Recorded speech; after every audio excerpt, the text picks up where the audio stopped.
Dans un appartement de Manhattan, Amy Wilson est assise à son bureau, concentrée sur un projet de design dont la date limite est imminente. Alors que le soleil couchant qui traverse la fenêtre fait briller ses cheveux cuivrés, elle procède aux derniers ajustements tout en travaillant sur sa tablette graphique. Son espace de travail, en tant que graphiste indépendante travaillant à domicile, était ordonné mais stimulant sur le plan créatif. Le bruit des clés s'est fait entendre et la porte d'entrée s'est ouverte alors que son mari Richard rentrait à la maison. « Je suis de retour, Amy, dit-il d'une voix un peu fatiguée. « Bienvenue à la maison, dit Amy en se retournant avec un sourire chaleureux. « Comment s'est passée ta journée ?» Richard desserre sa cravate et s'enfonce dans le canapé. « Comme d'habitude. 2 réunions avec des clients, une réunion d'équipe. Et des montagnes de paperasse, répond-il en se servant un verre d'eau. Et toi ? J'ai presque terminé la conception du logo pour le nouveau client, dit Amy en lui montrant fièrement son travail. Avec quelques ajustements supplémentaires, je devrais être en mesure de le soumettre demain. Richard a mené une brillante carrière de directeur commercial dans une grande compagnie d'assurance. Grand, au physique imposant mais à la personnalité douce, il jouissait de la confiance de ses collègues de travail et de ses clients. Elle a rencontré Amy il y a 5 ans lors d'une soirée organisée par un ami commun et a eu le coup de foudre. Il a été séduit par la franchise et la créativité d'Amy, et elle a été attirée par la sincérité et la gentillesse de Richard. Leur vie conjugale s'est généralement déroulée sans heurts. Tout en privilégiant leur carrière, ils évoquent parfois la possibilité d'avoir des enfants dans le futur. La seule ombre à leur relation était la mère de Richard, Beverly. « Oh, au fait, maman a appelé, dit Richard avec désinvolture. Sans remarquer que l'expression d'Amy s'est légèrement assombrie. Elle parlait de ton anniversaire la semaine prochaine. Elle dit qu'elle a un cadeau spécial pour toi. Amy s'efforce de garder le sourire. Comme c'est gentil de sa part, dit-elle avec une légère tension dans la voix. Cela fait 15 ans que Beverly a perdu son mari, John. Bien que d'apparence élégante et sophistiquée, elle possédait une intelligence vive et une volonté forte sous la surface. Son fils unique, Richard, était le centre de sa vie, et elle pensait que personne ne pourrait lui enlever l'affection de son fils. Dès le début du mariage de Richard et Amy, Beverly s'est montrée froide à l'égard d'Amy. Bien que polie en apparence, il était clair pour Amy que Beverly la considérait comme la femme qui lui avait volé son fils. Par de petites critiques, des remarques sarcastiques ou des gestes trop gentils, Beverly trouvait toujours le moyen de mettre Amy mal à l'aise. « Maman semble vraiment vouloir améliorer sa relation avec toi, » dit Richard d'une voix pleine d'espoir. Ce cadeau pourrait être un signe de réconciliation. Amy réprime un soupir. Richard a toujours essayé de voir le meilleur chez sa mère. C'était l'une de ses vertus, mais parfois cela l'aveuglait. Peut-être, répondit-elle. Est-ce qu'elle t'a dit quel est le cadeau ? Elle a dit que c'était un secret. Mais elle a ajouté que tu serais surprise. Amy sourit malgré son anxiété. Les surprises de Beverly la mettaient généralement mal à l'aise d'une manière ou d'une autre. Mais pour le bien de Richard, elle continua à garder son calme. J'ai hâte d'y être, dit-elle. Le jour de son anniversaire, parents et amis se sont retrouvés chez Amy et Richard pour une fête intime. Bien que nerveuse, Amy se sentait rassurée d'être entourée d'amis dans son propre appartement. Vers 3 heures de l'après-midi. On a sonné à la porte et lorsque Richard l'a ouverte, Beverly se tenait là. Avec ses cheveux argentés parfaitement coiffés et vêtue d'un costume de tweed coûteux, elle dégageait une dignité de reine. Merci d'être venue, lui dit Richard en l'embrassant. Bien sûr, je suis venue. C'est le grand jour d'Amy, répondit Beverly avec douceur et se tourna vers Amy. Joyeux anniversaire, Amy.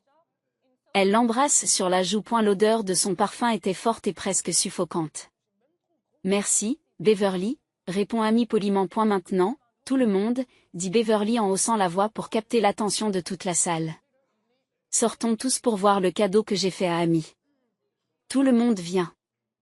Les gens la suivent avec curiosité et sortent dans la rue devant l'appartement. Là, une Mercedes-Benz classe S rouge flambant neuve était garée, étincelante au soleil. Amy s'émerveille. C'était sans aucun doute une voiture magnifique. Mais en même temps, elle ne pouvait s'empêcher de ressentir l'intention de se montrer et de contrôler le cadeau de Beverly. « Tu l'aimes ?» demande Beverly d'une voix douce. C'est le dernier modèle. Je l'ai commandé spécialement. Tandis que les gens autour d'eux expriment leur admiration, elle remet les clés à Amy. Tu devrais être reconnaissante, dit-elle avec un sourire, bien que les mots aient le ton d'un ordre. C'est merveilleux. Merci, a répondu Amy, comme l'attendaient les gens autour d'elle. Alors que des émotions complexes tourbillonnaient en elle, elle conserva le sourire qu'elle avait cultivé en tant que designer professionnel. Le visage de Richard rayonnait de surprise et de joie. C'est vraiment incroyable. Il embrasse à nouveau Beverly. Amy, qu'en penses-tu? N'est-ce pas merveilleux? Amy regarde la voiture, ressentant un vague malaise. Qu'est-ce qui se cache derrière ce cadeau somptueux? Oui, c'est incroyable, répondit-elle honnêtement. En effet. Il était incroyable que Beverly Wilson donne quelque chose sans rien attendre en retour. Une semaine après la fête d'anniversaire, Amy rentra de ses courses dans sa voiture compacte et regarda la Mercedes-Benz rouge rutilante garée à côté d'elle sur le parking de l'appartement. Cette voiture, qu'elle n'avait jamais conduite, continuait à briller comme un voyant rouge au coin de sa vision. Portant de lourds sacs de course à deux mains, Amy se dirigea vers l'ascenseur et réfléchit. Richard lui avait déjà demandé plusieurs fois pourquoi elle n'utilisait pas le cadeau de sa mère. À chaque fois, elle avait trouvé des excuses comme « ma voiture actuelle est très bien » ou « il faut du temps pour s'y habituer ». Elle ne pouvait pas lui dire la vraie raison, elle ne croyait pas que ce cadeau provenait d'une véritable bonne volonté. Dès au retour à l'appartement, il y avait un message de Richard sur le répondeur. « Je serai en retard ce soir. J'ai un dîner avec des clients. Ne t'inquiète pas. Je t'aime. » Amy pose ses sacs de course et regarde la Mercedes rouge par la fenêtre. Elle pensait que c'était sa chance. J'ai le temps de vérifier cette voiture. Déterminée, Amy est retournée sur le parking. Elle a pris les clés et s'est approchée de la voiture. Après s'être assurée qu'il n'y avait pas de caméra de surveillance, elle ne pensait pas que Beverly irait aussi loin, mais pour être sûre, elle ouvrit la portière du conducteur. Assise à l'intérieur, elle sent l'odeur du cuir de luxe. Tout semblait parfait, la brillance du tableau de bord, la texture des sièges, le design sophistiqué du panneau de commande. Mais lorsqu'elle inséra la clé dans le contact et démarra le moteur, elle sentit que quelque chose n'allait pas. Le son du moteur semblait légèrement irrégulier. Une légère vibration se propageait dans le volant jusqu'à ses mains. Amy, qui n'avait aucune expérience des voitures de luxe, ne pouvait pas juger si c'était normal. Ce n'est peut-être que mon imagination, se dit-elle.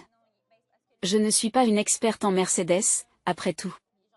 En explorant le menu du tableau de bord, plusieurs fonctions ont attiré son attention. Lorsqu'elle essaya de vérifier le système de navigation et ouvrit l'écran de réglage, elle découvrit qu'un profil d'utilisateur avait déjà été défini, celui de Beverly Wilson. Bien sûr, murmure Amy. Une nouvelle voiture, et pourtant elle a déjà entré ses propres informations. Poussée par la curiosité, Amy examine l'historique de navigation. Il contenait les adresses de la maison de Beverly, de l'appartement d'Amy et de Richard, et de plusieurs centres commerciaux de luxe. En enquêtant davantage, elle a découvert une option de suivi de véhicules dans les paramètres du système. Elle était activée. Qu'est-ce que c'est? Les sourcils d'Amy se froncent. En lisant l'explication. Elle a appris que cette fonction envoyait les informations de localisation de la voiture en temps réel à une application smartphone spécifique. Le nom du compte lié est B. Wilson. L'inquiétude commence à se faire sentir. Amy a exploré davantage les paramètres et a trouvé une fonction d'enregistrement, l'option. Elle aussi était activée, réglée pour enregistrer automatiquement les conversations à l'intérieur de la voiture et les envoyer au même compte. Oh mon Dieu, souffle Amy. Ce n'était plus une simple coïncidence. Beverly avait l'intention de les surveiller, elle et Richard. Les mains tremblantes, Amy ouvre la boîte à gants et sort le manuel de la voiture. En feuilletant les centaines de pages, elle cherche des informations sur l'état normal du moteur. Il y est indiqué que le moteur de la classe S est particulièrement réputé pour son silence. Presque aucune vibration n'étant ressentie au ralenti. La vibration qu'elle avait ressentie était clairement anormale. Amy écoute à nouveau attentivement le moteur. En effet, un léger bruit irrégulier se fait entendre. Pour approfondir ses recherches, Amy a sorti son smartphone et a lancé une recherche sur les anomalies du moteur de la Mercedes-Benz Classe S. En lisant plusieurs forums, elle a appris que le moteur de la Mercedes-Benz Classe S était anormal. En lisant plusieurs forums, elle a appris que les pannes de moteur pouvaient entraîner de graves problèmes. Elle consulte ensuite l'écran d'information du tableau de bord pour vérifier l'historique de la voiture. Ce qu'elle découvre est choquant. Cette voiture n'était pas neuve, la date de vente remontait à 6 mois. Ce n'est pas possible, dit Amy à voix haute. Beverly avait affirmé qu'il s'agissait du dernier modèle et qu'elle l'avait commandé spécialement. Pour approfondir ses recherches, Amy a noté le numéro d'identification de la voiture et a accédé à un service de recherche d'antécédents automobiles sur son smartphone. Après avoir payé les frais avec sa carte de crédit et téléchargé le rapport, la terrible vérité a été révélée. La voiture était en fait usagée et avait des antécédents d'accident. L'ancien propriétaire avait eu un accident sur l'autoroute, ce qui avait gravement endommagé l'avant du véhicule. Il avait été réparé, mais des parties essentielles du moteur n'avaient pas été complètement restaurées. Le rapport mettait en garde contre les risques de problèmes graves en cas de conduite sur de longues distances ou à grande vitesse. Les mains d'Amy tremblaient. Ce n'était pas un simple cadeau généreux. Beverly lui avait offert une voiture dangereuse et avait l'intention de surveiller ses mouvements. Dans le pire des cas, cette voiture pourrait entraîner Amy dans un grave accident. Elle coupe le moteur et sort de la voiture. Alors que l'air frais de la nuit caressait son visage, Amy réfléchit à la façon dont elle allait annoncer à Richard cette horrible découverte.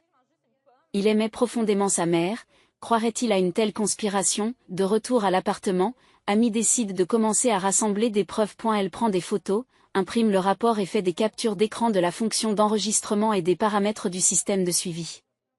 Elle a besoin de preuves irréfutables pour montrer la vérité à Richard.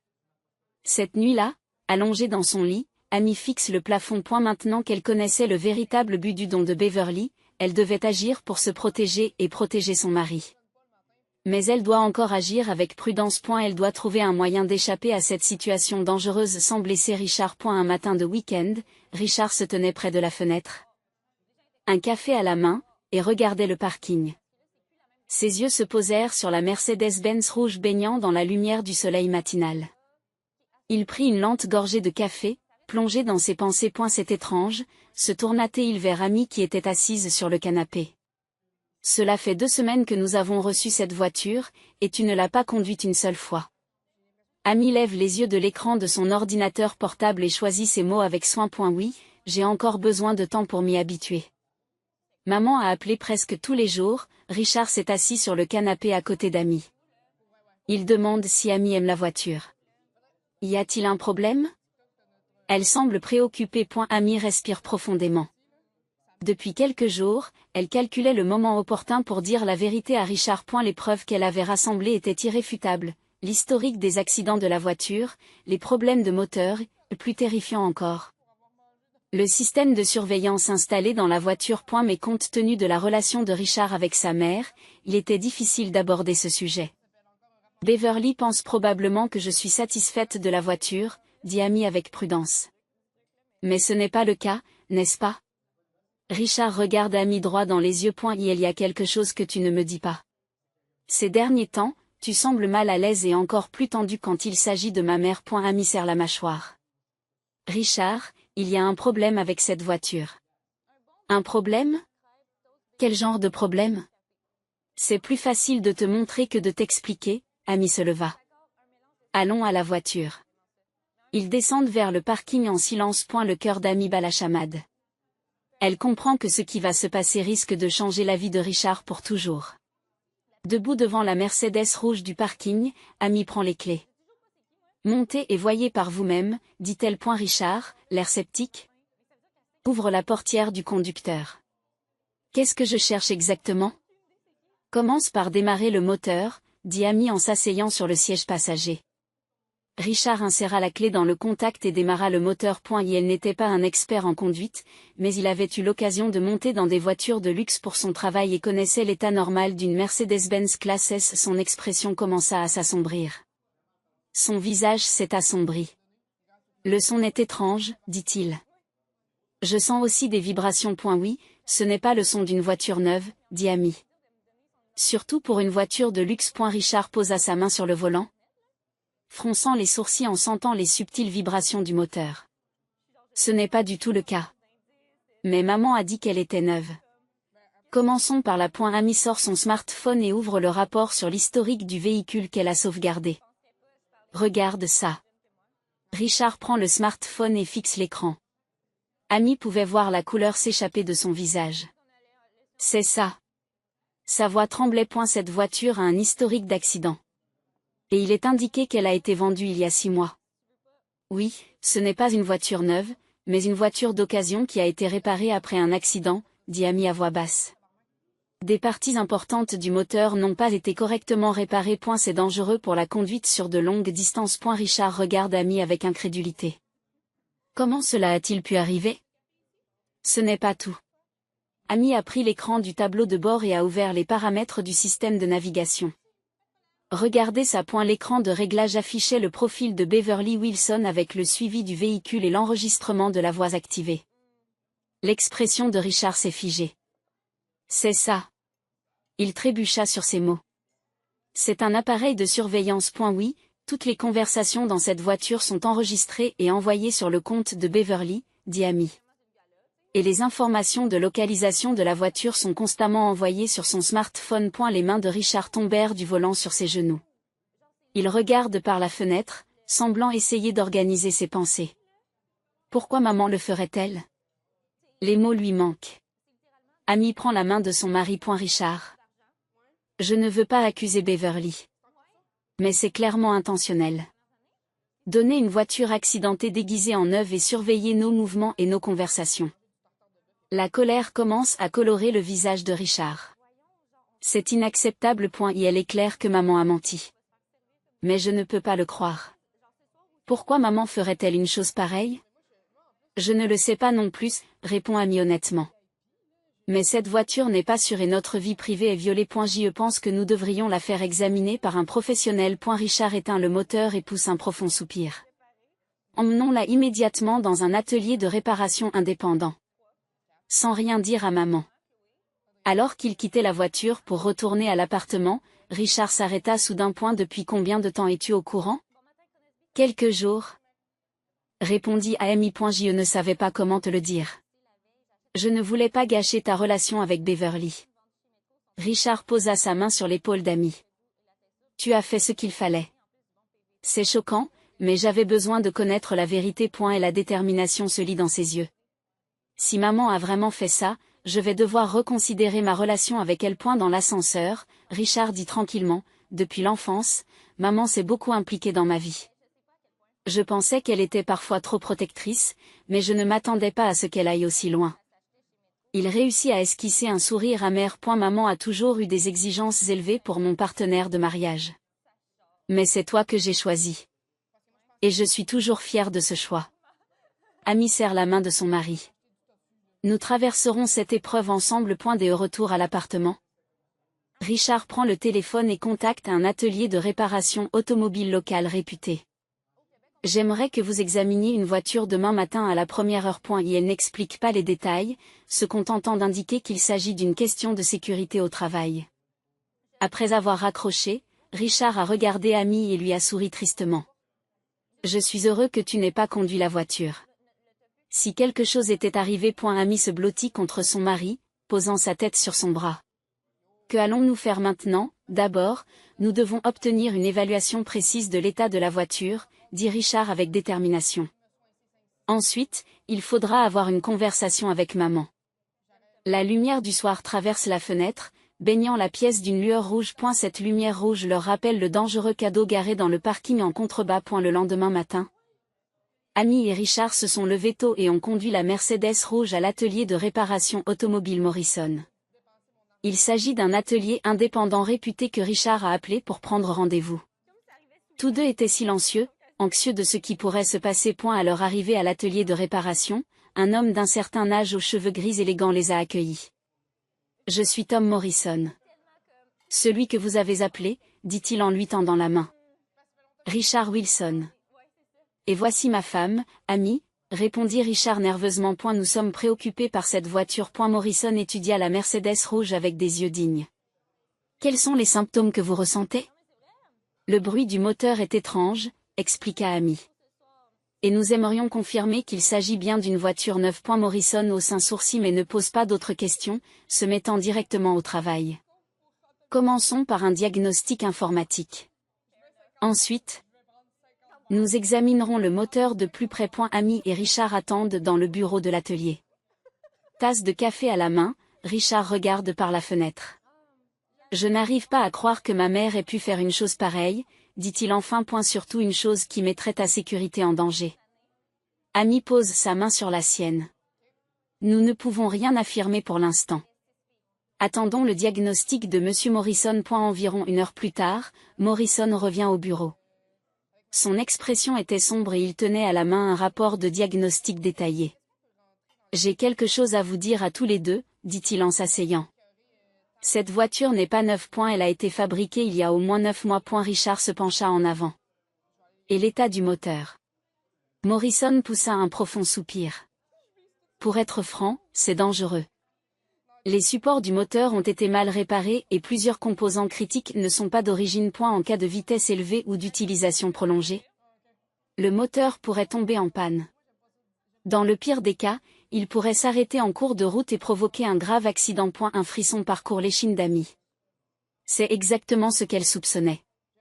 Morrison continue, j'ai aussi trouvé des appareils électroniques inhabituels dans la voiture. Il produit un autre document. Un dispositif de surveillance relié au système de navigation. C'est assez sophistiqué, ce n'est pas quelque chose qu'un amateur installerait. Le visage de Richard s'est vidé de ses couleurs. Il a donc été installé délibérément.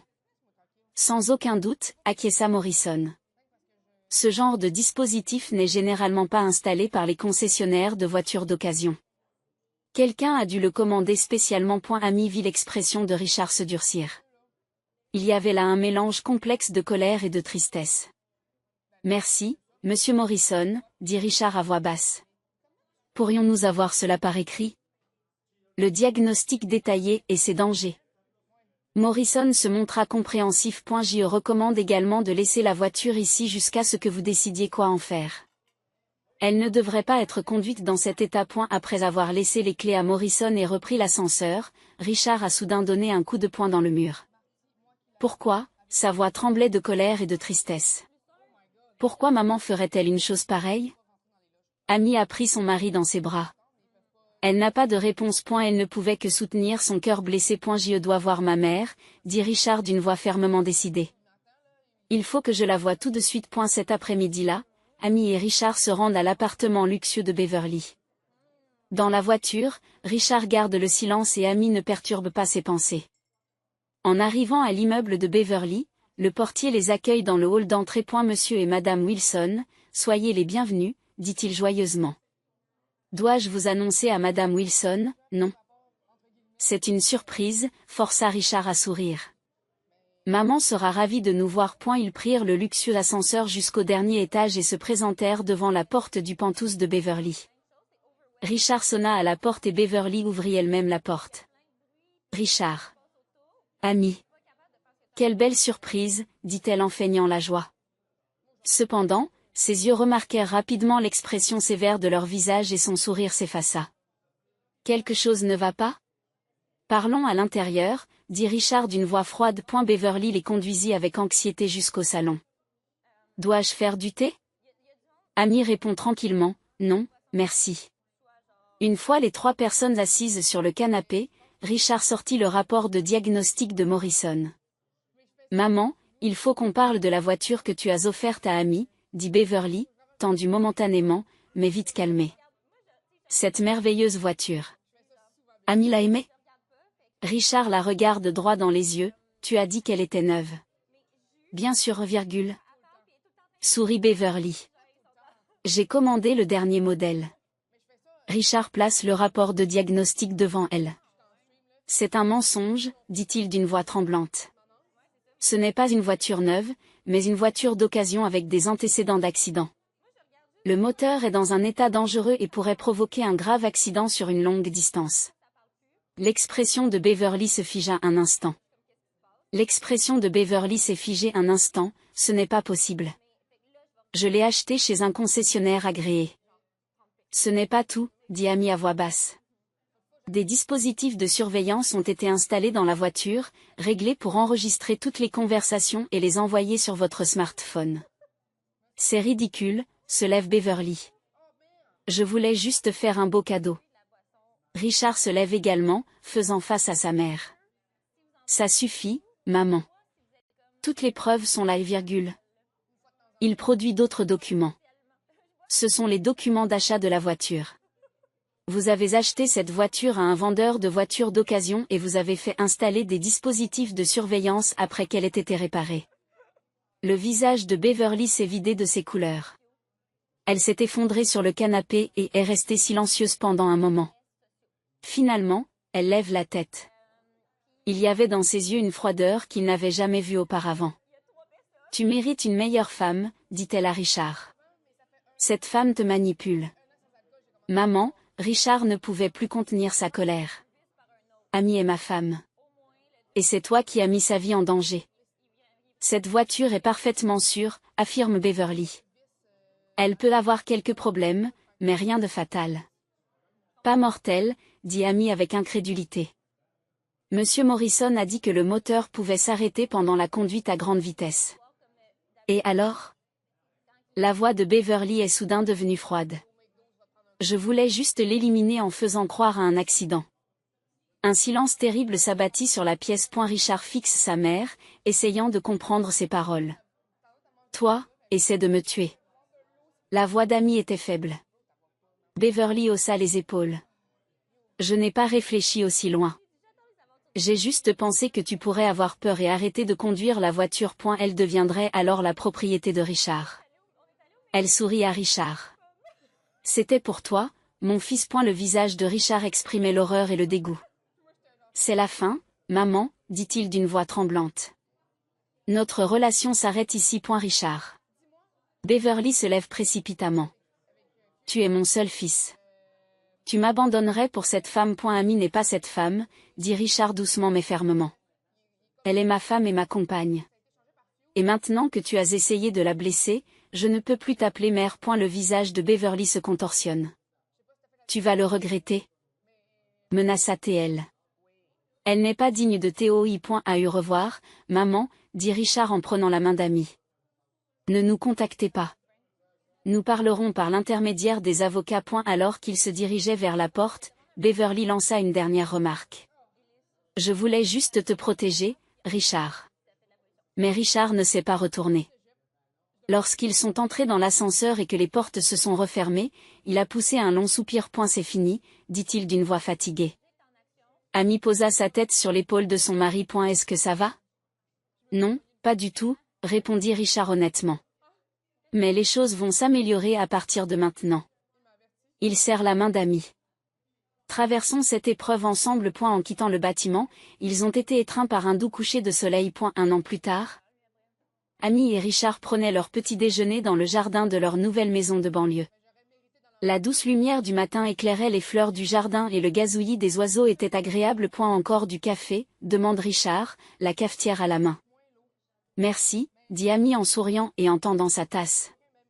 Son ventre arrondi témoigne de la nouvelle vie qui grandit en elle. Leur fille devait naître dans 2 mois. Richard posa doucement sa main sur le ventre de sa femme, souriant au léger mouvement qu'il sentait. Elle est pleine d'énergie.